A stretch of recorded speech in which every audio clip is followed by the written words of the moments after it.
ओम शांति। आज 21 नवंबर 2023 के साकार मधुर महावाक्य हैं और आज बाबा ने बहुत ही नशे की बात हम सबको याद दिलाई। तुम बच्चों को सदा ये नशा रहे कि मैं भगवान का बच्चा हूँ, भगवान स्वयं मुझे पढ़ाते हैं। इस नशे में रहो तो आपकी रॉयल चलन से बाबा का नाम बाला होगा। बाबा की महिमा और श्री कृष्ण जी की महिमा, इन दोनों में क्या अंतर है वो अच्छी रीति समझाना है। 1 सेकंड में मुक्ति और जीवन मुक्ति पानी है तो उसके लिए बाबा को याद करने की आदत डालनी है। माया याद करने नहीं देगी। माया बीच बीच में परीक्षा लेती है। बहुत बच्चे आश्चर्यवत सुनंती कथनती भागंती हो जाते हैं। बाबा ने हमें बेहद का संन्यास सिखाया है तो बुद्धि से बेहद का संन्यास करना है। कई बच्चे देहाभिमान में आ जाते हैं, व्यर्थ की बातों में चले जाते हैं, दुनियावी बातों में रहते हैं, उन्हें बाबा की याद भी नहीं रहती, मुरली भी भूल जाते हैं और बैज लगाने में भी कई बच्चों को लज्जा आती है। ये भी देहाभिमान है। बाबा आकर सत्य गीता ज्ञान देते हैं। बाबा का सत्य परिचय सबको देना है। सभी आत्माएं उस परम पिता को बुलाती हैं पर उन्हें जानती नहीं। बेहद का सन्यासी बनकर रहना है। ना तो घर बार छोड़ना है, ना कारोबार छोड़ना है, लेकिन बुद्धि से सारी पुरानी दुनिया को भूल जाना है। बाबा का दिया हुआ महामंत्र मन मना भव मध्याजी भव, ये याद करना है। सुनते हैं बाबा के मधुर बोल। बाबा ने कहा, मीठे बच्चे, सेकंड में मुक्ति जीवन मुक्ति प्राप्त करने के लिए मन मना भव मध्याजी भव। सेकंड में मुक्ति जीवन मुक्ति प्राप्त करने के लिए मन मना भव मध्याजी भव। बाप को यथार्थ पहचान कर याद करो और सबको बाप का परिचय दो। बाबा को यथार्थ पहचान कर याद करो, सबको बाप का परिचय दो। क्वेश्चन है, किस नशे के आधार पर तुम बाबा का शो कर सकते हो? किस नशे के आधार पर तुम भगवान का शो कर सकते हो? नशा हो, हम भगवान के बच्चे हैं। 5 सेकंड के लिए एकाग्र हो जाएं। मैं भगवान का बच्चा हूं, भगवान मुझे पढ़ाते हैं। आपने कहा, इस नशे में रहो। हमें स्वयं भगवान पढ़ाते हैं। हमें सब मनुष्य मात्र को सच्चा रास्ता बताना है। हम अभी संगम युग पर हैं। हमें अपनी रॉयल चलन से बाबा का नाम बाला करना है। बाप और श्री कृष्ण की महिमा सबको सुनानी है। बाप और श्री कृष्ण की महिमा सबको सुनानी है। गीत है, आने वाले कल की तुम तकदीर हो। ओम शांति।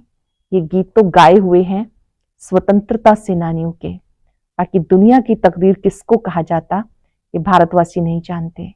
सारी दुनिया का प्रश्न है, सारी दुनिया की तकदीर बदल हेल से हेवन बनाने वाला कोई मनुष्य हो नहीं सकता। ये महिमा किसी मनुष्य की नहीं। अगर श्री कृष्ण के लिए कहें तो उनको गाली कोई दे ना सके। मनुष्य ये भी नहीं समझते श्री कृष्ण ने चौथ का चंद्रमा कैसे देखा जो कलंक लगा। कलंक वास्तव में ना श्री कृष्ण को लगते हैं, ना गीता के भगवान को।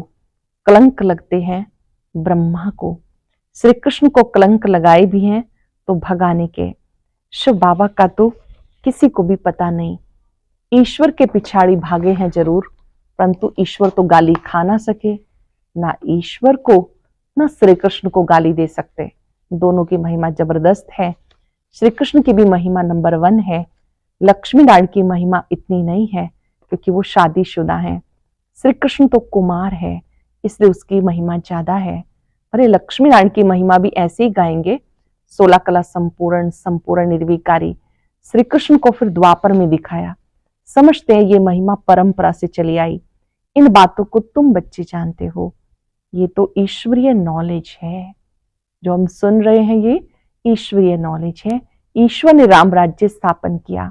राम राज्य को मनुष्य समझते नहीं, बाबा आकर इन सब की समझ देते। सारा मदार है गीता पर, गीता में ही रॉन्ग लिख दिया। कौरव और पांडवों की लड़ाई तो लगी नहीं तो अर्जुन की बात ही नहीं। ये तो बाबा समझाते, पाठशाला में पढ़ाते। पाठशाला युद्ध के मैदान में थोड़ा ही होगी। हाँ, यहाँ माया रावण से युद्ध है। हर एक आत्मा अपने विकारों से युद्ध कर रही है। इस समय ये युद्ध निरंतर चल रही है। हर एक आत्मा की अपने अंदर के विकारों के साथ उन पर जीत पानी है। माया जीते, जगत जीत बनना है। परंतु इन बातों को जरा भी समझ नहीं सकते। ड्रामा में नूंदी ऐसी है, उन्हों को पिछाड़ी में जाके समझना है। और तुम बच्चे ही समझा सकते हो। भीष्म पितामह आदि को हिंसक बाण आदि मारने की बात ही नहीं। शास्त्रों में बहुत बातें लिख दी। माताओं को उनके पास जाके टाइम लेना चाहिए। बोलो हम आपसे इस संबंध में बात करना चाहते हैं। ये गीता तो भगवान ने गाई है, भगवान की महिमा है। श्री कृष्ण तो अलग है। हमको इस बात में संशय आता। रुद्र भगवान उवाच, उनका ये रुद्र ज्ञान यज्ञ है। ये निराकार परम पिता परमात्मा का ज्ञान यज्ञ है। मनुष्य फिर कहते श्री कृष्ण भगवान उवाच। भगवान तो वास्तव में एक को कहते हैं, उनकी फिर महिमा लिखनी चाहिए। श्री कृष्ण की महिमा ये है। अब दोनों में गीता का भगवान कौन? गीता में लिखा हुआ है सहज राजयोग। बाबा कहते बेहद का संन्यास करो, दे सही दे के सब संबंध छोड़, अपने को आत्मा समझो, मन मना भव, मध्याजी भव। बाबा समझाते तो बहुत अच्छी रीति है। गीता में श्रीमत भगवान उवाच, श्री अर्थात श्रेष्ठ तो परम पिता परमात्मा को ही कहेंगे। श्री कृष्ण तो दैवी गुणों वाला मनुष्य है। गीता का भगवान तो शिव है, जिसने राजयोग सिखाया। बरोबर पिछाड़ी में सब धर्म विनाश हो, एक धर्म की स्थापना हुई। सत्युग में एक ही आदि सनातन देवी देवता धर्म था। वो श्री कृष्ण ने नहीं, भगवान ने स्थापन किया। उन्हीं की महिमा है। उनको त्वमेव मातस्य पिता कहते हैं। श्री कृष्ण को तो नहीं कहेंगे। तुम्हें सत्य बाप का परिचय देना है। तुम समझा सकते हो, भगवान ही लिबरेटर गाइड है जो सबको ले जाते हैं। भगवान ही लिबरेटर है, गाइड है जो सबको ले जाते हैं। मच्छरों सदृश सबको ले जाना ये शिव का ही काम है। सुप्रीम अक्षर बड़ा अच्छा है तो शिव परम पिता परमात्मा की महिमा अलग, श्री कृष्ण की महिमा अलग, दोनों को सिद्ध करके बताना है। शिव तो जन्म मरण में आने वाला नहीं है, वो पतित पावन है। श्री कृष्ण पूरे 84 जन्म लेते। अब परमात्मा किसको कहा जाए ये भी लिखना चाहिए। परम पिता किसे कहा जाए लिखना चाहिए। बेहद बाप को न जाने के कारण ऑर्फन दुखी बन गए। सत्युग में जब धन के बन जाते जरूर सुखी होंगे। ऐसे स्पष्ट अक्षर होने चाहिए। बाबा कहते मुझे याद करो, मुझसे वर्षा लो, सेकंड में जीवन मुक्ति। अभी भी शिव बाबा ऐसा कहते, महिमा पूरी लिखनी है। शिवाय नमा, उनसे स्वर्ग का वर्षा मिलता है। इस सृष्टि चक्र को समझने से तुम स्वर्गवासी बन जाएंगे। अच्छी रीति सृष्टि चक्र समझेंगे, स्वर्गवासी बन जाएंगे। जज करो राइट क्या है। तुम बच्चों को सन्यासियों के आश्रम में जाकर पर्सनल मिलना चाहिए। सभा में तो उनको बहुत घमंड रहता है। तुम बच्चों की बुद्धि में रहना चाहिए कि मनुष्यों को सच्चा रास्ता कैसे बताएं। भगवान उवाच, मैं इन साधु आदि का भी उद्धार करता हूँ। लिबरेटर अक्षर भी है। बेहद का बाप कहते मेरे बनो। फादर शोज सन, सन शोज फादर। श्री कृष्ण को तो फादर नहीं कहेंगे। गॉड फादर के सब बच्चे हो सकते हैं, मनुष्य मात्र के तो सब बच्चे नहीं हो सकते। तो तुम बच्चों को समझाने का बड़ा नशा होना चाहिए। बेहद बाप के हम बच्चे हैं। राजा के बच्चे राजकुमार की तुम चलन देखो कितनी रॉयल होती है। राजा का बच्चा है कोई, राजकुमार है, उसकी चलन कितनी रॉयल होती है। परंतु उस बेचारे पर, श्री कृष्ण पर तो भारतवासियों ने कलंक लगा दिए। कहेंगे भारतवासी तो तुम भी हो। बोलो हाँ हम भी हैं, परंतु अभी हम संगम पर हैं। हम भगवान के बच्चे हैं, हम उनसे पढ़ रहे हैं। भगवान उवाच, तुम्हें राजयोग सिखाता हूं। श्री कृष्ण की बात हो नहीं सकती, आगे चलकर समझते जाएंगे। राजा जनक ने भी इशारे से समझा है ना। परम पिता परमात्मा को याद किया, ध्यान में चला गया। ध्यान में तो बहुत जाते हैं। ध्यान में निराकारी दुनिया और बैकुंठ देखेंगे। ये तो जानते हो हम निराकारी दुनिया के रहने वाले हैं। हम सब आत्माएं निराकारी दुनिया की रहने वाली हैं। परम धाम से यहाँ आकर पार्ट बचाते हैं। विनाश भी सामने खड़ा है। साइंस वाले मून के ऊपर जाने के लिए माथा मारते हैं। यह है अति साइंस के घमंड में जाना, जिससे फिर अपना ही विनाश करते। बाकी मून आदि में कुछ है नहीं। बातें बड़ी अच्छी हैं, समझाने की युक्ति चाहिए। हमें शिक्षा देने वाला ऊंचे से ऊंचा बाप है, वो तुम्हारा भी बाप है। उनकी महिमा अलग, श्री कृष्ण की महिमा अलग है। रुद्र अविनाशी ज्ञान यज्ञ है, जिसमें सब आहुति पड़नी है। ये रुद्र अविनाशी ज्ञान यज्ञ है, जिसमें सब आहुति पड़नी है। पॉइंट्स बहुत अच्छी हैं, परंतु शायद अभी देरी है। ये पॉइंट भी अच्छी है। एक है रूहानी यात्रा, दूसरी है जिस्मानी यात्रा। बाबा कहते हैं मुझे याद करो तो अंत मते सुगति हो जाएगी। स्पिरिचुअल फादर के बिना कोई सिखा ना सके। ऐसे से पॉइंट्स लिखनी चाहिए। मन मना भव, मध्याजी भव। यह है मुक्ति जीवन मुक्ति की यात्रा। यात्रा तो बाप ही कराएंगे ना। मुक्ति जीवन मुक्ति की यात्रा बाप कराएंगे, श्री कृष्ण तो करा ना सके। याद करने की आदत डालनी है, अंडरलाइन करेंगे। अभ्यास बना लेना है। अभ्यास करते करते आदत बन जाए। जितना याद करेंगे उतना खुशी रहेगी, परंतु माया याद करने नहीं देती। अच्छा, मीठे मीठे सिक्के लदे बच्चों प्रति माता पिता बाप दादा का याद प्यार। Good morning. रूहानी बाप की रूहानी बच्चों को नमस्ते। रूहानी बच्चों की रूहानी बाप दादा को याद प्यार, नमस्ते, गुड मॉर्निंग। फिर बाबा ने फिर से मुलाकात की। सर्विस तो सब करते हैं, परंतु ऊंच और नीच सर्विस होती है। किसको बाप का परिचय देना बहुत सहज है। रात्रि क्लास है। जैसे पहाड़ों पर हवा खाने रिफ्रेश होने जाते हैं, घर व ऑफिस में रहने से बुद्धि में काम रहता है, बाहर जाने से ऑफिस के ख्याल से फ्री हो जाते हैं। यहाँ भी बच्चे रिफ्रेश होने के लिए आते हैं। आधा कल भक्ति करते करते थक गए, पुरुषोत्तम संगम युग पे ज्ञान मिलता। ज्ञान योग से तुम रिफ्रेश होते हो। जानते हो पुरानी दुनिया विनाश होती है, नई दुनिया स्थापन होती है। प्रलय तो होती नहीं। वो लोग समझते हैं दुनिया एकदम खत्म हो जाती, परंतु नहीं, चेंज होती है। यह ही नर्क पुरानी दुनिया। नई दुनिया और पुरानी दुनिया क्या होती है ये भी तुम जानते हो। तुम्हें डिटेल में समझाया गया। तुम्हारी बुद्धि में विस्तार है, सो भी नंबरवार पुरुषार्थ अनुसार। समझाने में भी बहुत रिफाइननेस चाहिए। किसी को ऐसा समझाओ जो झट बुद्धि में बैठ जाए। कई बच्चे कच्चे हैं, चलते चलते टूट पड़ते हैं। भगवानुवाच भी है, आश्रयवत सुनंती कथंती। यहाँ है माया से युद्ध, माया से मरकर ईश्वर का बनते, फिर ईश्वर से मरकर माया के बन जाते। ऐसे बहुत है, बाबा के पास आते हैं फिर चले जाते हैं, माया के बन जाते। एडॉप्ट हो फिर फारकती दे देते। माया बड़ी प्रबल है, भूतों को तूफान में ले आती।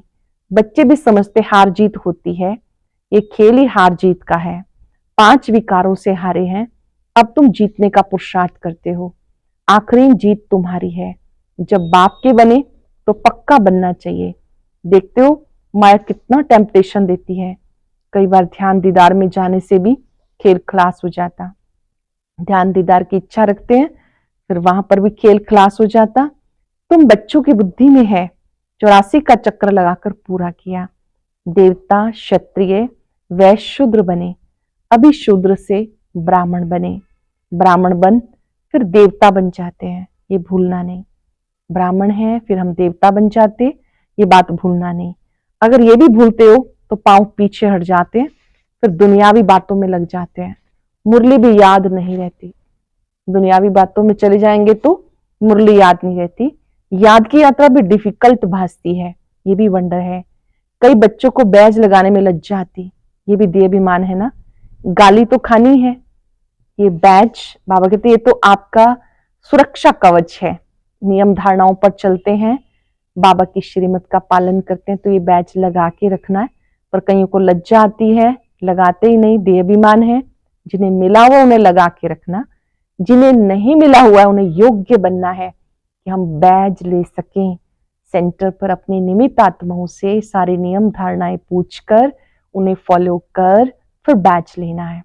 बाबा ने कहा अगर कई बच्चों को लज्जा आती है तो ये भी देहाभिमान है। गाली तो खानी है। श्री कृष्ण ने कितनी गाली खाई? सबसे जास्ती गाली खाई शिव ने, फिर श्री कृष्ण ने, फिर सबसे जास्ती गाली खाई श्री राम ने, नंबरवार है। डिफेंड करने से भारत की कितनी गलानी हुई। तुम बच्चों को डरना नहीं। अच्छा बाप दादा का याद प्यार, नमस्ते, गुड नाइट। धारणा के लिए सार। बुद्धि से बेहद का संन्यास कर रूहानी सेवा में तत्पर रहना है। बुद्धि से बेहद का संन्यास कर रूहानी सेवा में तत्पर रहना है। याद में रहने की आदत डालनी है। फादर शोज सन, सन शोज फादर। सबको बाबा का सत्य परिचय देना है।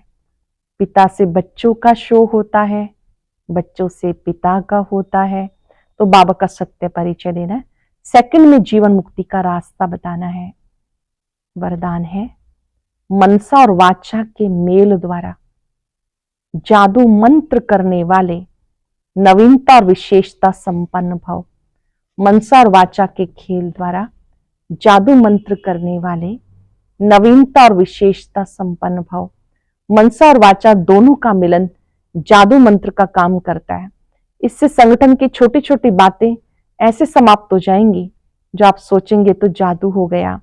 मनसा शुभ भावना, शुभकामना देने से, शुभ दुआएं देने में बिजी हो तो मन की हलचल समाप्त हो जाएगी। पुरुषार्थ से कभी दिल शिकस्त नहीं होंगे। संगठन में कभी घबराएंगे नहीं। मनसा वाचा की सम्मिलित सेवा से विहंग मार्ग की सेवा का प्रभाव देखेंगे। एक समय में अनेकों की सेवा का प्रभाव देखेंगे। अब सेवा में इसी नवीनता और विशेषता से संपन्न बनो तो 9 लाख प्रजा सहज तैयार हो जाएगी। अटेंशन से सुनेंगे। मनसा और वाचा दोनों का मिलन जादू मंत्र का काम करता है। इससे संगठन की छोटी छोटी बातें ऐसे समाप्त हो जाएंगी जो आप सोचेंगे ये तो जादू ही हो गया। मनसा शुभ भावना, शुभ दुआएं देने में बिजी रखो तो मन की हलचल समाप्त हो जाएगी। पुरुषार्थ में कभी दिल शिकस्त नहीं होंगे। संगठन में कभी घबराएंगे नहीं। मनसा वाचा की सम्मिलित सेवा से विहंग मार्ग की सेवा का प्रभाव देखेंगे।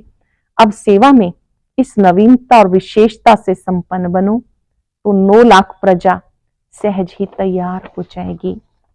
स्लोगन है बुद्धि यथार्थ निर्णय तब देगी जब पूरे पूरे वॉइसलेस बनेंगे, निर्विकारी बनेंगे। बुद्धि यथार्थ निर्णय तब देगी जब पूरे पूरे निर्विकारी बनेंगे। मातेश्वरी जी के महावाक्य। कलयुगी ऐसार संसार से सतयुगी सार वाली दुनिया में चलना किसका काम है? सार वाली दुनिया में ले चलना किसका काम है? इस कलयुगी संसार को ऐसार क्यों कहते हैं? क्योंकि इस दुनिया में कोई सार नहीं, माना कोई भी वस्तु में वो ताकत नहीं, अर्थात सुख शांति पवित्रता नहीं।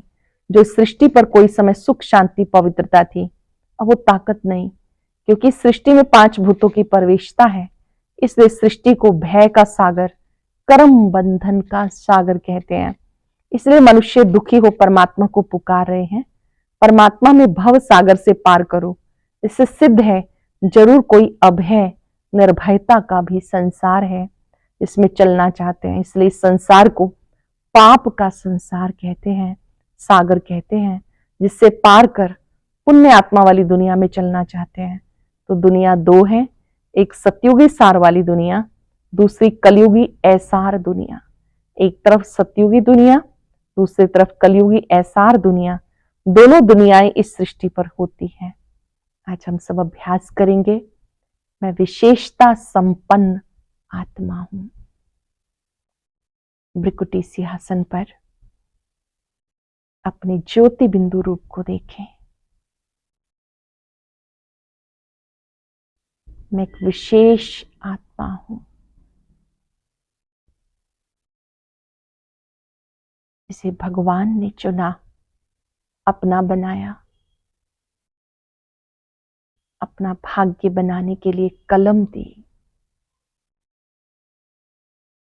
बाबा ने मुझे सिखाया, मुझे मनसा और वाचा सेवा साथ साथ करनी है।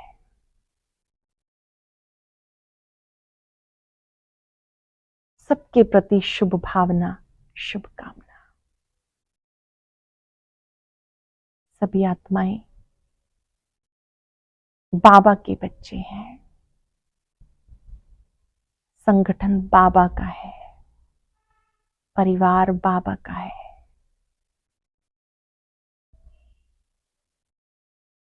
बाबा की शक्तियां मुझ आत्मा में आ रही हैं, मुझसे चारों ओर फैल रही हैं। सबके लिए शुभ भावना।